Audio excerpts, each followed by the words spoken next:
I remember the sound of the judge's pen tapping against wood. Not hard, just a rhythm, like a clock counting down to something inevitable.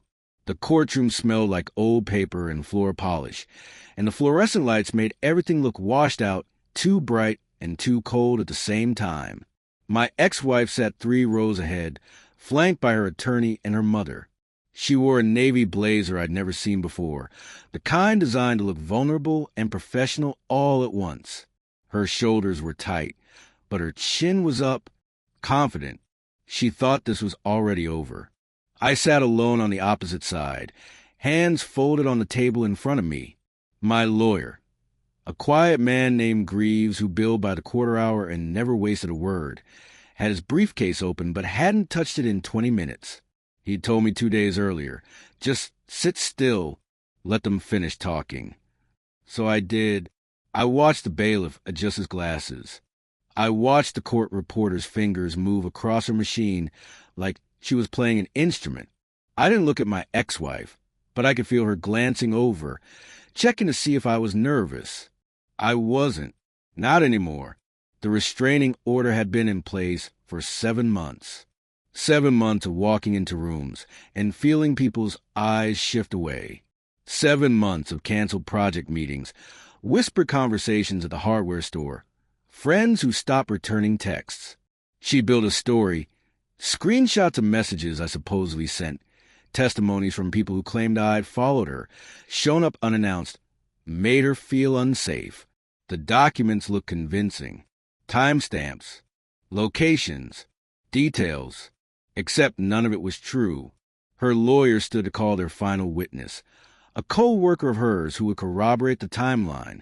I felt Greaves shift slightly beside me, and that's when the side door opened. A woman I'd never introduced walked in, mid-40s, gray blazer, carrying a leather folder thick enough to need both hands. She moved with the efficiency of someone who'd done this 100 times before. She didn't look at anyone except the clerk, who gestured her toward the witness stand. My ex-wife's head turned just slightly. I saw confusion flicker across her face. Her mother leaned forward and whispered something sharp. Her attorney's pen stopped moving. The woman placed a folder on the desk in front of her, adjusted the microphone, and waited. Greaves stood and said, "Your Honor, we'd like to call our investigator, Joanna Raines, to present findings relevant to this case." The judge nodded. My ex-wife's lawyer started to object, then stopped, mouth half open, realizing he had no grounds. Joanna Raines opened the folder with one smooth motion. I didn't smile. I didn't move. I just watched as the air in the room changed, like a door had been opened and something heavy was about to fall through it. That's when I remembered the first lie she told, the one that looked like love. It started 2 years before the courtroom, in the kitchen of a house we'd lived in for 6 years. I was pouring coffee when I noticed her phone face down on the counter. Something she never used to do. Small thing. Meaningless on its own. But then there was the way she started closing browser tabs when I walked into the room, and how her laugh had become different when she took calls in the other room. Higher pitched. Performative. The laugh she used with clients, not with me. We'd been married 8 years by then. The first 5 had been good, or at least I thought so. We renovated the upstairs bathroom together, argued about paint colors, hosted Thanksgiving twice. Somewhere around year 6, the space between us started to widen. Conversations became logistics. Dinner turned into parallel eating. She started working later, coming home with takeout and heading straight to the shower. I told myself it was stress from her job at the municipal planning office. Bureaucracy wore people down. I understood that, but then the details stopped adding up. She mentioned visiting her mother on a Saturday afternoon, but when I called later to ask if she wanted me to pick up groceries, her mother answered from a doctor's appointment in the next county over and said she hadn't seen her daughter in 2 weeks. I didn't confront her immediately. Instead, I started paying attention. The dry cleaning receipts that didn't match what was hanging in our closet. The new perfume I'd never bought her. The mileage on her car that suggested trips far longer than her commute. I kept a notepad in my truck, writing down inconsistencies, Not because I was planning anything, just because I needed to know I wasn't losing my mind. One afternoon in late September, a guy from the concrete supplier mentioned seeing her near the courthouse parking garage with someone who wasn't me. He said it casually, like he was making conversation, but I caught the hesitation in his voice, the way he watched my reaction. I thanked him and changed the subject. That night I asked her directly, no accusation, just a question. Who were you meeting downtown yesterday? She looked at me with those wide, wounded eyes and said, I told you I had a meeting with the zoning commission. Except she hadn't told me. And the zoning office was 3 blocks away from where she'd been seen. When I pressed, she cried. Not the ugly kind of crying that comes from being caught, but the calculated kind, the kind designed to make me feel guilty for asking. She accused me of not trusting her, of being paranoid, of letting my father's failed marriage poison ours. She was good at it, weaponizing my past, my insecurities, turning the conversation until I was the one apologizing. I let it drop, but something had broken between us, something that didn't heal with silence or time. The final confirmation came 3 weeks later. I woke up early on a Sunday and found her laptop open on the dining table, still logged into her email. I shouldn't have looked. I know that, but I did. And there they were. Messages going back 4 months. Not explicit, but intimate in a way that cut deeper than sex. Inside jokes, pet names, plans to meet, and his name at the top of every thread. Someone I didn't know. Someone whose signature included the name of a small law firm 2 towns over. I closed the laptop. Made breakfast. When she came downstairs, I asked if we could talk, and she said she had errands to run. That was the day the silence really started, the kind that turns a shared house into 2 separate prisons. We stopped pretending. She took phone calls in the garage. I started sleeping in the guest room. We moved around each other like ghosts, and I started to think maybe this was just how some marriages ended. Quiet, inevitable, until the morning the police showed up. 2 officers, both looking uncomfortable, handed me a restraining order based on allegations I'd been following her, showing up at her workplace, sending threatening messages. There were screenshots attached, texts I'd never sent, timestamps placing me at locations I'd never been. I stood there in my driveway, still holding a coffee mug, reading accusations that painted me as dangerous, unstable, obsessive. Neighbors watched from their windows. One of the officers said, "Sir, you'll need to leave the property within the hour." That's when I understood. This wasn't just betrayal. It was strategy. And I was already 3 moves behind. I moved into a 1-bedroom apartment above a print shop on the east side of town, the kind of place where the refrigerator hummed too loud and the parking lot flooded when it rained. The lease was month to month, which suited me fine. I didn't know how long this would take, and I wasn't making plans beyond next week. I brought 2 suitcases, my work laptop, and a cardboard box full of documents I'd managed to grab before leaving the house. The rest of my life stayed behind, cataloged in her lawyer's inventory like evidence at a crime scene. The first week, I barely slept.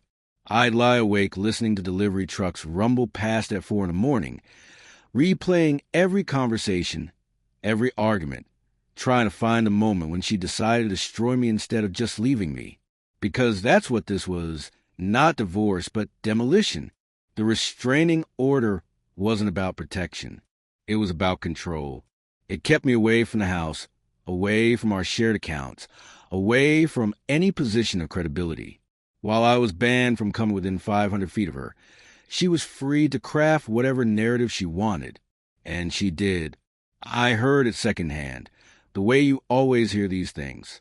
A former colleague stopped responding to my texts. Another one sent a careful, distant message saying he hoped I was getting help. My project supervisor called and suggested I take a leave of absence. Just until things settled down, he said, which we both knew meant until I stopped being a liability. People I'd worked with for years suddenly treated me like I was volatile, unpredictable. Someone had been talking. Someone had been showing them something. And I could guess who. I didn't fight back. Not yet. Fighting back was what she expected. Angry emails, desperate phone calls, public confrontations that would only prove her case. So instead, I disappeared. I showed up to work when required, completed my assignments, and left without engaging in small talk. I stopped going to a hardware store where we'd both been regulars. I avoided the coffee shop near the courthouse. I drove different routes, ate at different places, restructured my entire routine around the simple goal of becoming invisible. If she wanted to paint me as obsessive, I'd give her nothing to work with. But invisible didn't mean idle. Every evening, I sat at the small kitchen table in my apartment with a legal pad and a growing stack of folders. I started with the restraining order itself, reading every line, every exhibit, the screenshots of threatening texts. I pulled my phone records and compared timestamps. 3 of the messages had been sent while I was on a job site 40 miles away, my location verified by the company's GPS tracking system. Another was sent at a time when my phone had been completely powered off, something I could prove through my carrier. The messages existed, but I hadn't sent them, which meant someone had fabricated them, which meant there was a trail. I moved on to her allegations about following her. She claimed I'd shown up outside her office on 6 specific dates. I went through my calendar, my credit card statements, my work logs. On 4 of those 6 dates, I'd been at job sites with signed timesheets and witnesses. On 1, I'd been in a dentist chair getting a crown replaced, appointment confirmed, insurance billed. The 6th date was harder to verify, but I remembered it clearly because it was a day my truck had been in the shop and I'd borrowed my supervisor's car. Paperwork existed, receipts existed, truth existed, buried under a fiction, waiting to be excavated. I started photographing everything, every document, every receipt, every scrap of evidence that contradicted her story. I bought a scanner from the office supply store and digitized it all, saving copies to 3 different drives. I created spreadsheets with dates, locations, witnesses, cross-referencing her claims against provable facts. It became methodical, almost mechanical, the way I used to approach construction projects, breaking down a complex structure into measurable components. Except this time, I was building a case instead of a building. 3 months in, I noticed something else. Her social media presence had changed. New profile picture. New posts about finding strength and reclaiming my voice. Cryptic references to escaping toxicity, with carefully curated comment from friends I'd never heard her mention. She was building something too, a public identity as a survivor, a narrative that positioned her as brave and wounded and righteous. It was smart. It insulated her from scrutiny. Who questions a victim? But she made mistakes. Small ones. A post celebrating a girls' night. On a date, she claimed to be afraid of leaving her house. A tag photo from a restaurant across town. During a week, she'd told the court she was too traumatized to work. I screenshotted everything, logged every inconsistency, and stored it all in folders marked with dates and categories. She was creating her story. I was documenting reality. One night, looking at the pile of evidence spread across my table, I realized something.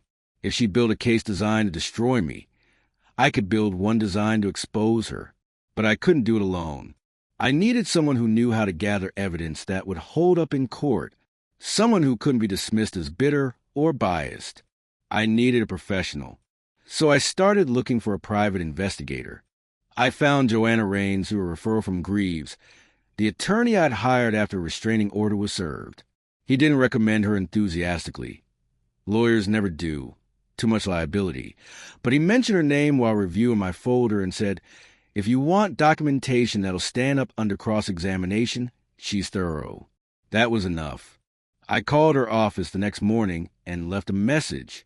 She returned it 6 hours later with a voice that sounded like she'd heard every story before and wasn't impressed by any of them.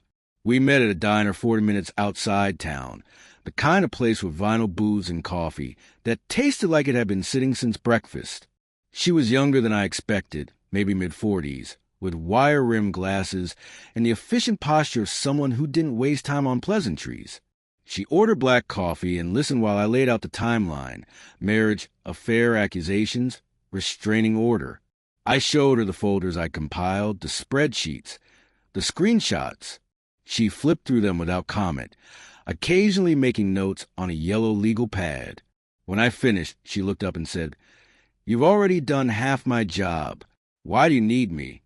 "Because I need someone who isn't me," I said. "Everything I present looks like desperation. Everything you present looks like facts." She nodded once, closed the folder, and quoted me a retainer that made me wince but wasn't impossible. Then she said, "I don't do ambush work. I don't manufacture evidence. I find what's there and document it properly. If I take this case and find out you've been lying to me, I walk and keep the retainer. Clear?" I said it was. She told me she'd call within a week with an initial assessment. Then she stood, left cash for her coffee, and walked out without shaking my hand. I liked her immediately. The first report came 8 days later. Joanna had pulled phone records, cross-referenced social media activity, and interviewed 3 people who'd been listed as witnesses in my ex-wife's complaint. 2 of them admitted on recording that they'd been asked to remember events they hadn't actually witnessed. One said outright that my ex-wife's mother had offered to cover his overdue utility bill if he'd sign a statement. The 3rd witness refused to talk, but Joanna noted that his timeline directly contradicted cellular tower data, showing my ex-wife had been in a completely different part of town during the incident he described. None of it was smoking gun material yet, but it was foundation, cracks in the structure. The second report was more interesting. Joanna had started surveilling my ex-wife's movements, not invasively, just documenting her public activity the way any investigator would. She tracked her to the law office where her complaint had been drafted, a small firm specializing in family law. Nothing unusual there. But then she tracked her to a restaurant 12 miles outside town, where she met with someone who wasn't her attorney. Joanna ran the plates on the car he drove and came back with name: Owen Hartley, a paralegal at the same firm, 31 years old, recently separated from his own wife. The meeting lasted 2 hours. They left in separate cars, but drove to the same apartment complex. Joanna documented everything: timestamps, photographs, license plates. When she showed me the images, I recognized him immediately. He was a name in the emails I'd found on her laptop months earlier. "She's having an affair with someone from the firm that filed a restraining order," Joanna said, tapping her pen against the photo. "That's a problem for her credibility. Big one." But the real breakthrough came 6 weeks into the investigation. Joanna had been analyzing the metadata on the screenshots my ex-wife had submitted as evidence, the threatening text messages I supposedly sent. Metadata doesn't lie the way people do. It shows when a file was created, what device created it, what software was used. 3 of the screenshots have been created using a third-party application designed to fabricate fake text conversations, the kind teenagers used to prank their friends. The creation dates were all within a 2-day window, weeks after the messages were allegedly sent. Joanna documented it all, preserved the original files, and had a forensic analyst verify the findings independently. "This isn't just false testimony," she said during our last meeting before the hearing. "This is fabricated evidence. If I present this right, her entire case collapses." We spent the final 2 weeks preparing her testimony. Joanna worked with Greaves to structure her presentation, organizing the evidence into a narrative that built methodically. Phone records first, then witness recantations, then surveillance, then metadata analysis. No dramatics, no accusations, just facts, delivered in sequence, each one undermining another piece of the story my ex-wife had constructed. Greaves reminded me repeatedly not to react during a hearing, not to show emotion, not to give her attorney any opportunity to paint me as vindictive or unstable. "Let the evidence speak," he said. "You just sit there and breathe." The night before the hearing, I couldn't sleep, not from anxiety, from the strange, weightless feeling of knowing that the truth was finally going to be heard. I sat at my kitchen table with a cup of coffee. I didn't drink and looked at the folder Joanna had compiled. Months of work. Hundreds of hours. All of it leading to tomorrow. I thought about my ex-wife, about whether she knew what was coming, whether she prepared for the possibility that someone had been watching just as carefully as she had. Then I closed the folder, turned off the light, and tried to rest. The courtroom felt smaller in person than it had in my imagination. I'd pictured something grand, theatrical, but it was just a room with too much wood paneling and windows that didn't open. My ex-wife sat with her attorney, a man named Voss, who wore suits that cost more than my monthly rent, and had the kind of smile that never reached his eyes. Her mother sat directly behind her, hands folded in her lap like she was attending church. They'd arrived early, claimed the better side of the room, positioned themselves like they owned the space. My ex-wife had dressed carefully, pale blue blouse, minimal jewelry, hair pulled back in a way that made her look younger, more vulnerable. She glanced at me once when I walked in, and I saw something in her expression I couldn't quite read. Confidence, maybe, or the performance of it. Greaves had told me what to expect. Her attorney would present the restraining order violation claims first, walk through the exhibits, the text messages, the witness statements, the timeline of my supposed harassment. It would sound convincing because it had been designed to sound convincing. Then we'd have our turn. Simple, procedural. Don't react. Greaves had said that morning over coffee. No matter what they say, no matter how it sounds, you just sit there and look calm. So that's what I did. I sat. I folded my hands on the table.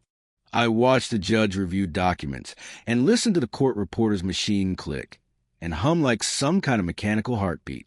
Voss stood and began exactly the way I expected, measured, confident, painting a picture of a woman living in fear.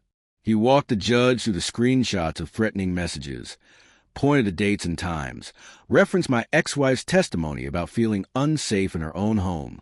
He called their first witness, a neighbor who claimed to have seen my truck parked on the street outside the house at odd hours. The neighbor looked nervous, spoke quickly, and contradicted herself twice about which month it had happened. But Voss smoothed over it with leading questions and moved on. He called a second witness, a co-worker of hers who testified that my ex-wife had seemed anxious and withdrawn during the time period in question. Neither witness said anything demonstrably false. They just implied. They suggested. They built atmosphere. The judge listened without expression, occasionally making notes. My ex-wife dabbed at her eyes with a tissue during one particularly dramatic moment of testimony, and I felt my jaw tighten, but I didn't move. I kept my face neutral and my breathing steady. Greaves sat beside me, writing on his legal pad in shorthand I couldn't read. When Voss finally finished and returned to his seat, there was a pause, the kind that feels like the air before thunder. The judge looked at Greaves and said, "Does the defense wish to present anything?" Greaves stood. "Yes, Your Honor. We like to call our investigator, Joanna Raines." That's when the door opened. Joanna walked in carrying the leather folder. I'd seen her compile over months, her movements efficient and unhurried. She didn't look at anyone except the clerk, who gestured her toward the witness stand. I watched my ex-wife's head turn slightly, saw confusion flicker across her face like a shadow. She leaned toward her attorney and whispered something. Voss frowned, flipped through his notes, then glanced back at Joanna with an expression that suggested he was trying to remember if he'd been told about this. Her mother's posture stiffened, hands gripping the bench in front of her. Joanna took the stand, was sworn in, and opened the folder with a practiced motion. Greaves approached and began with the basics, her credentials, her experience, the scope of her investigation. Then he moved into the evidence. Phone records first. Joanna presented them calmly, methodically, pointing out that 3 of the threatening messages my ex-wife had submitted were sent at times when my phone was either powered off or 40 miles away at a work site with GPS verification. She provided the carrier logs, the company tracking data, the timestamps that didn't match. Voss started to object, then stopped, realizing he had no grounds. The judge leaned forward, adjusted his glasses, and asked Joanna to repeat the discrepancy in dates. Next came the witness statements. Joanna played 2 audio recordings, short, clear, damning. In the first, a man admitted he'd been asked to remember seeing me near my ex-wife's workplace on a date I'd actually been in a dentist's office. In the second, a woman explained with obvious discomfort that my ex-wife's mother had offered financial assistance in exchange for a signed statement. Voss objected to the recordings. The judge overruled him. The courtroom was completely silent except for the sound of voices on playback, confessing to fabrication. Then Joanna presented the metadata analysis. She explained, in language simple enough for anyone to understand, that 3 of the screenshot images have been created using an application designed to fabricate text conversations. She showed the creation dates, all of them weeks after messages were supposedly sent. She brought the forensic analyst report, signed and notarized, verifying the findings independently. Greaves asked her to clarify what that meant.